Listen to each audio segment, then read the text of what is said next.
मालूम है आपको, अभी हाल ही में आपने देखा कि तुर्की में एक बहुत बड़ा ज़लज़ला आया जिससे वहाँ की ज़िंदगियाँ मुतासिर हुई। और इतना शदीद ज़लज़ला था, इतना शदीद था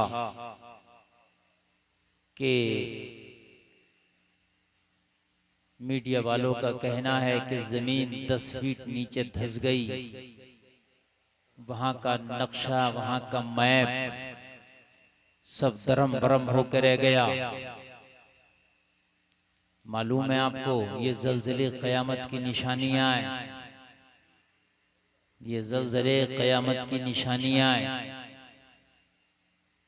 और आप ये ना सोचें कि ये ज़लज़ले टर्की में आए हैं, यहाँ भी आ सकते हैं, बल्कि जिसने पेशन गोई की थी टर्की के ज़लज़ले के हवाले से, जिस साइंसदान ने, और सीरिया के ज़लज़ले के हवाले से, उससे पहले नेपाल में आया था उसके ज़लज़ले के हवाले से जिसने पेशन गोई की थी, उसकी पेशन गोई के बिल्कुल मुताबिक ज़लज़ले आए। अब वो ये पेशन गोई भी कर रहा है कि ये ज़लज़ला भारत और अफ़गानिस्तान और पाकिस्तान के खित्तों में भी आने वाला है।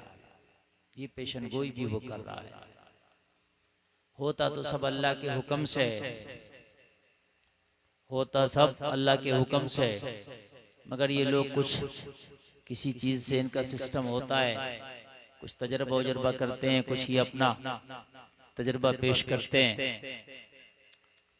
हजरात, मौत का तो वैसे भी कुछ पता नहीं कब आ जाए, लेकिन ये ज़लज़लों का मामला तो ऐसा है ना, ये जब ज़लज़ले आते हैं तो 1 2 4 5 करके नहीं आते, बल्कि हज़ारों के हिसाब से एक झटके में चले जाते हैं। हज़ारों के हिसाब से 100 घंटे के अंदर वहां से लाशें निकल रही हैं आज भी। और मेरे भाइयों, कितनी लाशें तो ऐसी हैं मलबे में दबी पड़ी हैं, अभी तक उनका कोई नामो निशान तक नहीं है। अल्लाह ताला उनको उनकी बख्शिश फरमाए जो हालत ईमान में चले गए। समझ रहे हैं आप? अल्लाह ताला गैब से उनकी मदद फरमाए। एक बड़ा इम्तिहान है उन लोगों के ऊपर, बड़ा इम्तिहान है। हालांकि वो लोग सुन्नी भी हैं, दीन का काम भी कर रहे हैं, आशिक रसूल भी हैं, लेकिन कभी कभी आजमाइश आती हैं, इम्तिहानात आते हैं। अल्लाह की क्या हिकमत है, रब बेहतर जानता है। मगर मेरे भाइयों, हम कब बाज आएंगे अपनी जिंदगियों से? हमने कब तौबा के दरवाजे पे दस्तक देनी है? हम कब अपनी मौत की तैयारी करके अपने आप को संभालेंगे? समझ में नहीं आता। आज हमारे हालात ऐसे हैं, हम सामने से कब्र खुदती देखते हैं अपने हाथों से, अपने कांधे पर अपने अजीज को लेकर के जाते हैं और अपने हाथों से सुपुर्द खाक करते हैं। घर आके फिर कहकहों में हमारी जिंदगियां तब्दील हो जाती हैं। हमें ये भी नहीं पता कि अभी जिस अजीज को दफन करके आए हैं, पता नहीं कि उस कब्रिस्तान में अगला जनाजा मेरा ही हो। ये भी तो हो सकता है। अपने कांधों से जिस अपने अजीज को आप दफन करके आए, हो सकता है कि अगला जनाजा उसी कब्रिस्तान में तुम्हारा हो। जिस बिस्तर पर आप ईशा की नमाज छोड़ के सोए हो सकता है कि आंख खुले तुम्हारा वो बिस्तर ना हो, कब्र के बिस्तर पे पड़े हो सकता है। हो सकता है ये रात हमारी जिंदगी की आखिरी रात हो, क्या पता है। क्या भरोसा है जिंदगानी का, आदमी बबूला है एक पानी का। बड़ी बरको शरार है दुनिया, बड़ी बेएतबार है दुनिया। जिंदगी नाम रख दिया किसने, मौत का इंतजार है दुनिया। और रंगून के कैद खाने में मुगलिया सल्तनत का आखिरी शाह ये कह के चला गया, उम्रे दराज मांग कर लाए थे 4 दिन, 2 आरज़ू में कट गए 2 इंतजार में। मेरे भाई, ये जो अल्लाह ने जिंदगी दी है ना, ये जो अल्लाह ने तुम्हें जवानी दी है ना, ये तुम्हारे ऊपर गनीमत है, उसकी रहमत है। वो कब इन सांसों को छीन ले, खुदा की कसम पता भी नहीं चलेगा। मौत का फरिश्ता जिसके दरवाजे पर आया वो वापस नहीं गया। कान खोल के सुनो, शादी का रखा हुआ टाइम टल सकता है, शादी टल सकती है, बारातें वापस हो सकती हैं, मंगनियां टूट सकती हैं, रिश्ते टूट सकते हैं। वलन युअख्खिरुल्लाहु नफ्सन इज़ा जाअ अजलुहा, लेकिन जब मौत का फरिश्ता आएगा ना तो एक सांस की भी मोहलत नहीं दी जाएगी। अल्लाह ने कुरान में मना फरमा दिया, एक सांस की। मौत का फरिश्ते को जब हुक्म हो गया आएगा तो खुदा की कसम वो वापस जाएगा नहीं जब तक कि उसको अपने साथ न ले जाए, वापस नहीं जाता। न सोर्स माने, न रहम खाए, न तरस खाए, न किसी के दबदबे से दबे, न वो रिश्वत से माने, न तुम्हारे पदों से माने, न सोने से, न चांदी से, न तुम्हारे भागने से, न तुम्हारे दौड़ने से। तुम कुछ भी कर लो वो वापस नहीं जाता। ऐनमा तकूनु युदरिकुमुल मौत वलौ कुंतुम फी बुरूजिम मुशय्यदा। 8वें पारे में अल्लाह फरमाता तुम कितने ही मजबूत किलों में क्यों न बंद हो जाओ, मौत तो तुम्हें वहां भी पालेगी। कितने भी मजबूत किलों में क्यों ना बंद हो जाओ, मौत तुम्हें वहां भी पालेगी। कहां भागोगे मौत से? बल्कि मौत से भाग नहीं सकते, मौत के करीब खुद चल कर जाओगे। जब मौत का वक्त आएगा तो खुद चल कर जाओगे। बहुत से लोग कहते हैं कि फला सऊदीया कमाने गया था मर गया, दुबई गया था मर गया, कुवैत गया था मर गया। वो कमाने नहीं गया था, मरने गया था, इसलिए कि उसकी लिखी वहां थी। जहां जिसकी लिखी होती है ना वहां वो चल कर जाता। अल्लाह ऐसे हालात बना देता है। मेरे भाइयों, हम मौत को बहुत दूर समझ रहे हैं, बहुत दूर। हमको लगता है कि अभी थोड़ी मरना है, हमने तो बूढ़े होंगे तब मरना है, मगर तुम्हें पता नहीं है मौत जवानों को भी आ जाती है, बूढ़े रह जाते हैं। मौत पोते को आ जाती है, दादा रह जाता है। ये तो अल्लाह का निजाम है। अल्लाह ने जितनी सांसें लिख दी हैं उसके ऊपर नहीं जाएंगी तुम्हारी सांसें। कब अपनी जिंदगी को यार ये सोचोगे कि ये जो खुराफातों की जिंदगी हमारी गुजर रही है, ये जो लहबो लईब की हमारी जिंदगी गुजर रही है, इस जिंदगी से कब हम बाज आएंगे? सुनो, अल्लाह ने जो मैंने सूरत पढ़ी है कुरान में फरमाया जमाने की कसम, इंसान के बारे में बताया कि नौए इंसानियत मुकम्मल घाटे में। अल्लाह ने फरमाया इंसान घाटे में है। अब तुम कह रहे हो मैं फायदे में हूं, मैंने तरक्की कर ली, इंसान चांद पर पहुंच गया, तरक्की कर ली। मैं कहता हूं कितना चांद पर पहुंच गया इंसान, कितनी तरक्की कर ली। दुनिया कह रही है मैंने जहाज बना दिया, हमने तरक्की कर ली। और लोगों, वो इन दुनिया वालों की तरक्की होगी, इन अमेरिका वालों की तरक्की होगी, इन चाइना वालों की तरक्की होगी, इन रशिया वालों की तरक्की होगी। ये जहाज बनाना तुम्हारे लिए तरक्की नहीं, तुम्हारे तो ये पैर का मैल भी नहीं। तुम कहोगे कैसे? मैं कहूंगा इसने जहाज बना लिया। जहाज क्या काम करता? तुम कहोगे मौलाना 1 घंटा में ये 600 से 1000 किलोमीटर तक चला जाता है। ये तरक्की की बात नहीं है। पहले लोग 1000 किलोमीटर के लिए एक साल का सफर करते थे और ये 1 घंटे में चले जाता। मैं कहूंगा ये अब तरक्की कर रहा। मेरे नबी मेराज की रात जब चले तो पलक झपकने से पहले जमीन से आसमान दुनिया पहुंच गए। अब मुझे बताइए कितनी तरक्की कर गई है? कहां है तरक्की यार? तेरे नबी तो पलक झपकने से पहले जमीन से चले तो आसमान पर पहुंच गए। कहां है तरक्की? तुम इनकी तरक्की के पीछे फिर रहे हो मेरे भाई। तरक्की देखना है तो मुस्तफा की तरक्की दे। इन्होंने तरक्की की, कहते हैं हम चांद पर पहुंच गए। मैं मानता हूं तुम चांद पर पहुंच गए, इसमें भी इख्तिलाफ है। कोई कहता है पहुंच गए, कोई कहता है नहीं पहुंचे। चलो हमने मान लिया तुम पहुंच गए चांद पर, लेकिन कौन सा कमाल है?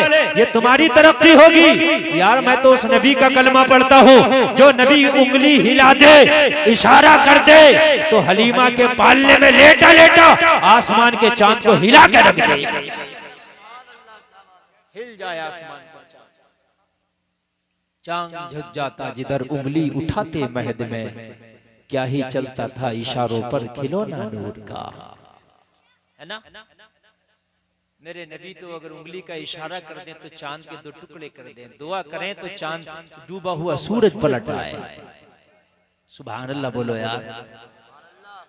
पूरी दुनिया के साइंसदान अगर मिलकर चाहें कि सूरज को वापस ले आएं तो ला सकते हैं? बताइए मुझे।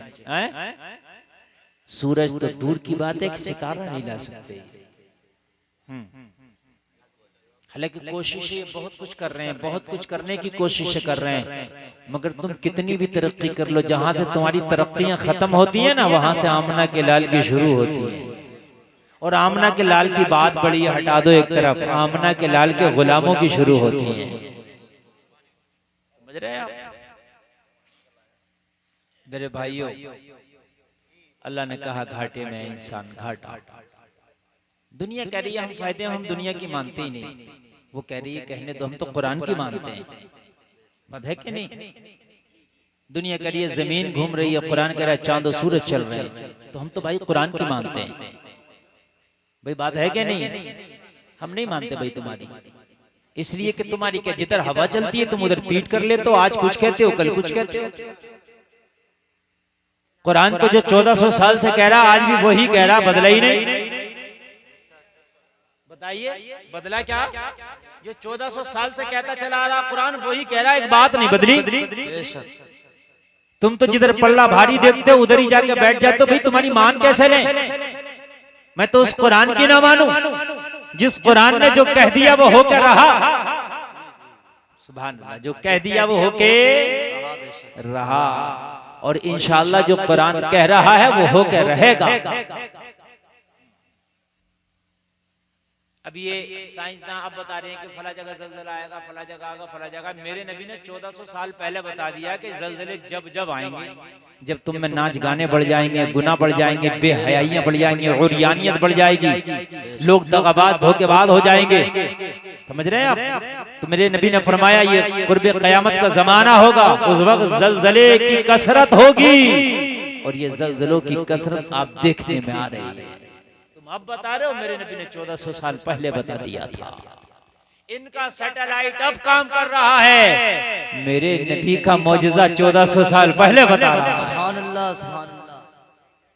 भाई तुम इनकी तरक्कियों को मानते होगे कि भाई ये दुनिया तरक्की कर गई। क्या तरक्की है मेरे भाई? कान खोल के सुन लो। अभी अगर आज ना एक परमाणु बम अगर छूट जाए तो पूरी दुनिया 50 साल पीछे चली जाएगी। क्या तरक्की है? एक परमाणु अगर छूट जाए तो पूरी दुनिया 50 साल पीछे चली जाएगी। हाँ, और एक बात और बताऊं मैं आपको, दुनिया को पीछे जाना ही है। अभी तुम तरक्की देख रहे हो, जहाज है, प्लेन है, और कार है, मर्सिडीज है, और एटम बम से लड़ाइयां हो रही हैं, जंग हो रही हैं, ये अभी है। तुम सोच रहे हो आने वाला जमाना और बहुत तरक्की का होगा? नहीं, आने वाले जमाने में फिर घोड़े से सफर होगा। ये सुन लीजिए, आने वाले जमाने में फिर घोड़े से सफर होगा, ये प्लेन उलेन सब खत्म। आने वाले जमाने में फिर जंग तलवार और नेज़े से होगा, सब एटम बम खत्म। कहाँ चले जाएंगे बताइए? जब और टेक्नोलॉजी बढ़ना चाहिए ना, खत्म। हजरत ईसा अलैहिस्सलाम जब दज्जाल को मारेंगे ना तो नेज़े से मारेंगे। जिक्र है, मुफ्ती साहब क़िबला बैठे हैं, पूछिए आप। नेज़ा मारेंगे हजरत ईसा अलैहिस्सलाम, नेज़ा। जबकि राइफल का जिक्र होना चाहिए था, राइफल से गोली मारेंगे, नहीं चाहिए था। भाई जंगे जो है नेज़े से होंगी इतने साल के बाद।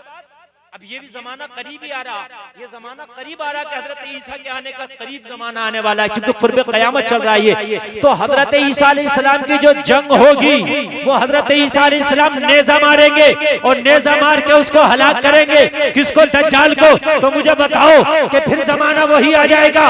ये चंद वक्त की तरक्कियां हैं, थोड़े दिनों की तरक्कियां हैं, इन पे इतरा रहे हो, और ये तरक्कियां तुम्हारी भी नहीं है, ये तो गैरों के हाथ में अल्लाह ने दे दिया है। जहाज तुमने नहीं बनाया, गैरों ने बनाया, गैरों का मालिक भी बना दिया।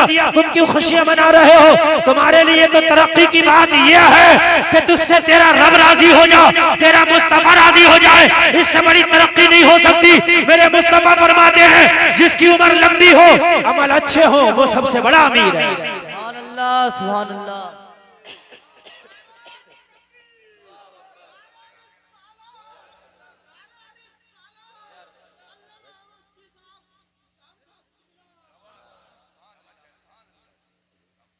नबी फरमाते हैं कि तुम में जिसकी उम्र लंबी हो, अमल अच्छे हो, वो अमीर है, और तुम में जिसकी उम्र लंबी हो, अमल बुरे हो, वो गरीब है। ये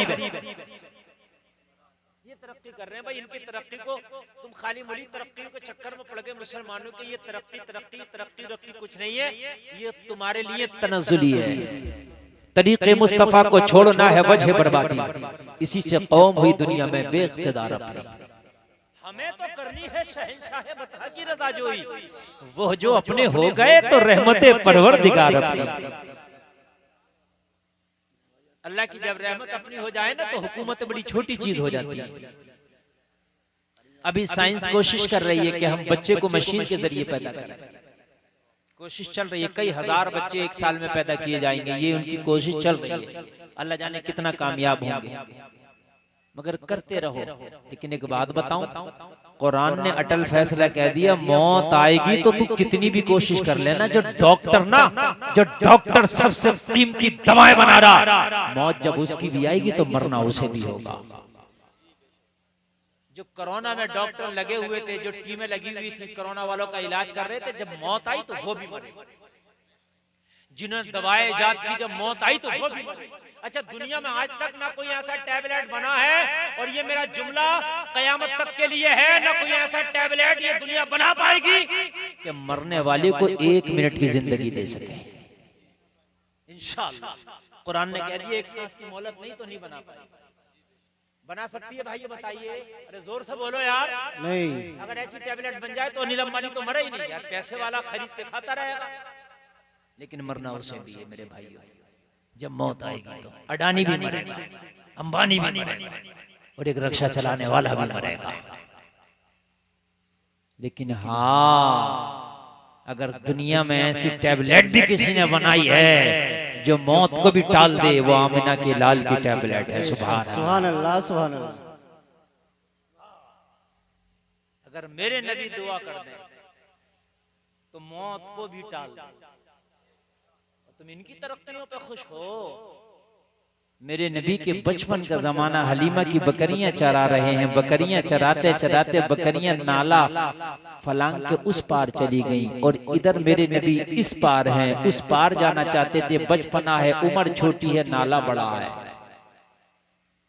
एक शख्स जा रहा है, मेरे नबी को देखा कि ये बच्चा नाला कूदना चाहता है, लेकिन उम्र छोटी होने की वजह से नाला बड़ा है, उस पार नहीं जा पा रहा, इसकी बकरियां चली गईं। मेरे नबी को हाथ पकड़ा, उठाया उस शख्स ने, और उठा के नाले के उस पार खड़ा कर दिया। अल्लाह अल्लाह, मेरे नबी कहाँ किसी का एहसान रखते हैं। नबी ने हाथ उठा के उसी वक्त दुआ कर दी, अल्लाह तेरी उम्र में बरकतें अता फरमाए। उसी वक्त दुआ कर दी, हाथों हाथ, अल्लाह तेरी उम्र में बरकतें अता फरमाए। इसने तवज्जो भी नहीं दी और ये चला गया अपने काम से। इस नाला खुदाने के 40-50 साल बाद, कितने साल बाद? ए मोबाइल वाले नौजवानों, मेरी बात पे गौर करो। ए बेटा रुमाल वाले, मेरी बात सुन ले। मोबाइल बंद कर बेटा, ए मोबाइल बंद कर। ये सब चल रहे हैं, ये इतने बड़े बड़े चैनल चल रहे हैं, तेरा मोबाइल किसका क्या काम करेगा, इस पे देख लेना। तो मेरे भाई तवज्जो करना, जो मैं कहना चाह रहा हूँ वो ये 40-50 साल गुजर गए, मेरे नबी ने ऐलान नबुव्वत कर दिया, और मेरे नबी ने मौजज़ा के तौर पर चांद के 2 टुकड़े कर दिए। वो वक्त आ गया, वो चांद के 2 टुकड़े किए ना तो सबने देखे। इंडिया में एक ताजिर है, बहुत बड़ा बिजनेसमैन है, जिनका नाम है रतन हिंदी। बाबा रतन हिंदी ने भी देखा शक्कुल कमर, चक्कर में पड़ गया यार। आज से पहले तो 2 चांद देखा ही नहीं, आज चांद के 2 टुकड़े देखे, चक्कर में पड़ गया। ये तो बिजनेस ही भूल गया, सबसे पूछता फिरता था कि 2 टुकड़े चांद के तूने भी देखे? जिसने देखे कहते थे हाँ मैंने भी देखे, मैंने भी देखे, मैंने भी देखे। अब इसको इसी बात में रुचि पैदा हो गई थी, तहकीक करना चाहता था कि किसने देखे, किसने देखे।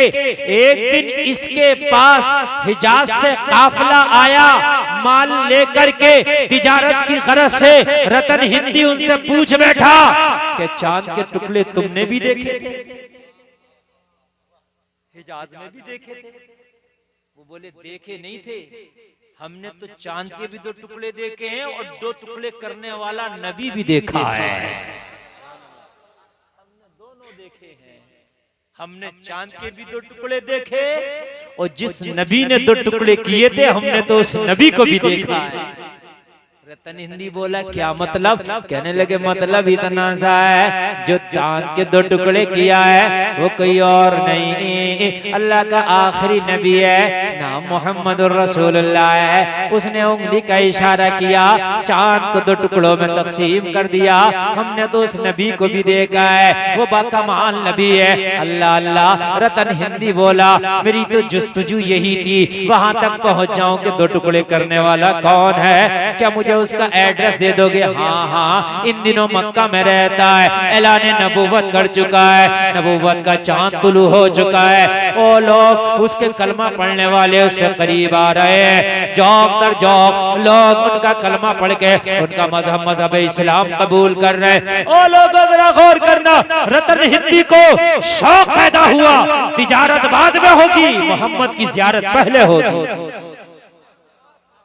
अब तिजारत बाद में, जियारत पहले। और इधर चल रहा था मामला, कलमा शरीफ पढ़ रहे थे लोग।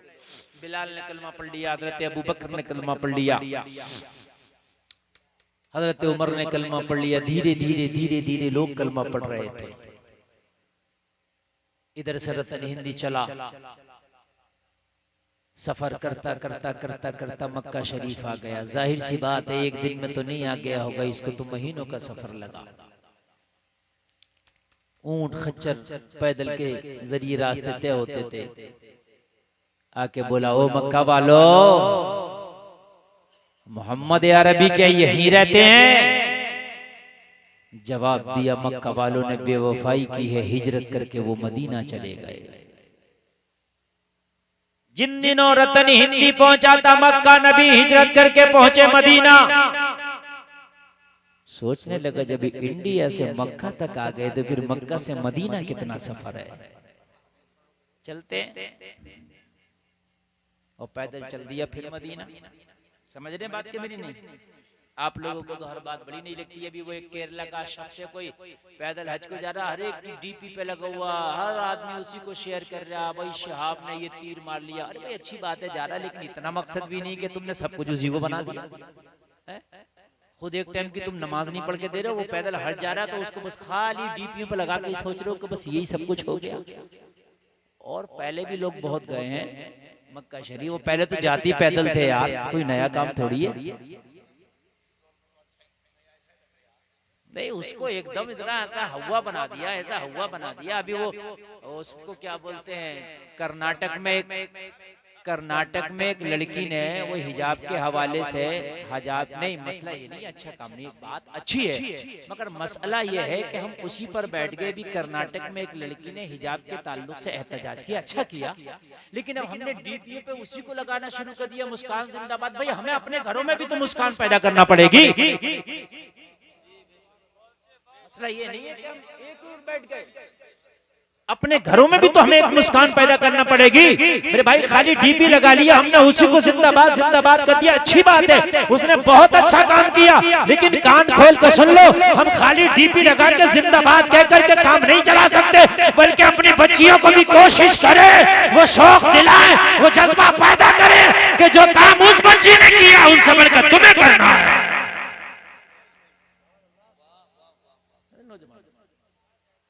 कमाल की बात है, तवज्जो करें। वो पहुंचा जब मदीना शरीफ, मेरे नबी से जब मुलाकात हुई, जाकर बैठा, मुलाकात किया, अर्ज करने लगा, आप ही मोहम्मद अरबी हैं? मेरे नबी ने फरमाया हाँ। कहने लगा कि चांद के 2 टुकड़े करने वाले आप ही हैं? नबी ने फरमाया हाँ।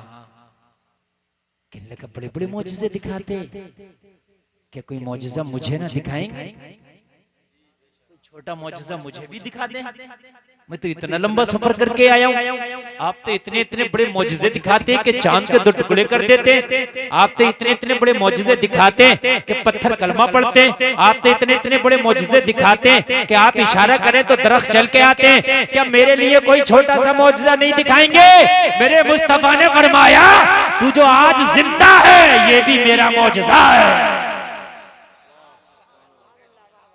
जो जिंदा है ये भी मेरा मौजज़ा है। ये समझा ही नहीं। अर्ज करने लगा क्या मतलब? नबी ने फरमाया, याद कर एक जमाना गुजर गया, तू गुजरा था इन जंगलात से, फला फला जगह से, तूने किसी बच्चे को नाला कुदाया था? हाँ हाँ। नबी ने फरमाया, जिसको कुदाया था वो बच्चा मैं ही था। और मैंने उसी वक्त हाथ उठा के दुआ की थी, अल्लाह तेरी उम्र में बरकतें अता करे। अल्लाह ने ऐसी बरकत दी है कि तू अभी तक जिंदा है। ये मेरा ही मौजज़ा है। कहने लगा मैं तो भूल गया, नबी ने फरमाया मोहम्मद किसी को नहीं भूलते। मेरे नबी फरमाते मैं तो उस पत्थर को भी पहचानता हूँ जो मेरी बैसत से पहले मेरे ऊपर दुरूद पढ़ता था। मेरे नबी दुरूद पढ़ने वाले हजर को पहचानते हैं, तो मोहब्बत करने वाले बशर को कैसे नहीं पहचानेंगे? क्यों नहीं पहचानेंगे? कहने लगे जब बात ये है तो फिर मुझे भी कलमा ही पढ़ा दे। हिंदी कलमा पढ़ लिया और कलमा पढ़ के दाखिले इस्लाम हो गया। और फिर दाखिले इस्लाम होने के बाद काफी अरसा नबी की खिदमत में रहे, नबी की खिदमत अंजाम देते रहे, कई जंगों में शिरकत की। उसके बाद वापस इंडिया तशरीफ ले आए। दुआ देखें, 100 साल नहीं जिए, 200 साल नहीं जिए, 300 नहीं, 400 नहीं, 500 नहीं, 600 नहीं, रतन हिंदी ने 700 साल की उम्र पाई। कितने साल की पाई भाइयों? 700 साल की उम्र पाई। आज भी उनका मज़ार शरीफ भटिंडा पंजाब में है, कभी जाना हो तो जाके देख लेना। ये है मेरे नबी की बरकत है। अरे दुनिया की क्या तरक्की है, ये इंसान को एक सांस नहीं दे सकती। मेरे नबी दुआ कर दे तो जिंदगी 700 साल की हो जाए। नारे तकबीर, नारे रिसालत, नारे रिसालत, मसला के आला हजरत, मसला के आला हजरत हजरत मुफ्ती गुलफाम रजा हसानी। नारे तकबीर। मेरे नबी दुआ कर दे तो उम्र 700 साल हो जाए। बोलो ना यार सुभान अल्लाह। ओ मेरे भाइयों कान खोल के सुन लो, ये जवानी जो है अल्लाह ने तुम्हें अता की है। तुम कहते हो जवानी दीवानी होती है, मैं भी मानता हूँ जवानी दीवानी होती है, मगर इस जवानी को गाड़ी या फोन का दीवाना ना बनाओ, इस जवानी को दुनिया का दीवाना ना बनाओ। ए नौजवानों, अगर तेरी जवानी दीवानी हो तो मुस्तफा की दीवानी हो जाए, तेरा काम हो जाए। तेरी जवानी अगर दीवानी हो तो मुस्तफा की मोहब्बत भी दीवानी हो जाए। जमाना कहता है जवानी दीवानी, मैं भी मानता हूँ जवानी दीवानी, मैं भी मानता हूँ। बिलाल ने सर चढ़ के कहा था जवानी दीवानी, उमैया कोड़ा मार रहा था। अब तो नबी का कलमा पढ़ना छोड़ दो। कहा कैसे छोड़ दूं, दीवानगी जो मुस्तफा से हो गई है। इस दिल में मोहब्बत जो मदीने मुस्तफा की बस गई है। ओ लोगों कान खोल के सुनो, ये जो जवानी है इसे दुनिया के हवाले करके ना जाना, अगर जाना है तो मुस्तफा की मोहब्बत के हवाले करके। वाह वाह वाह, जिंदाबाद जिंदाबाद, बहुत अच्छा हजरत। और मुस्तफा से मोहब्बत कैसी होती है ये भी सुन लीजिए, वो भी मैं आपको बता दूंगा मोहब्बत कैसी होती है।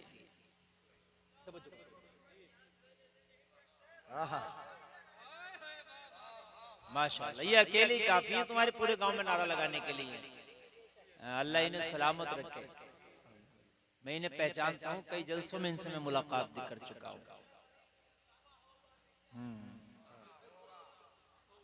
अल्लाह सलामत रखे।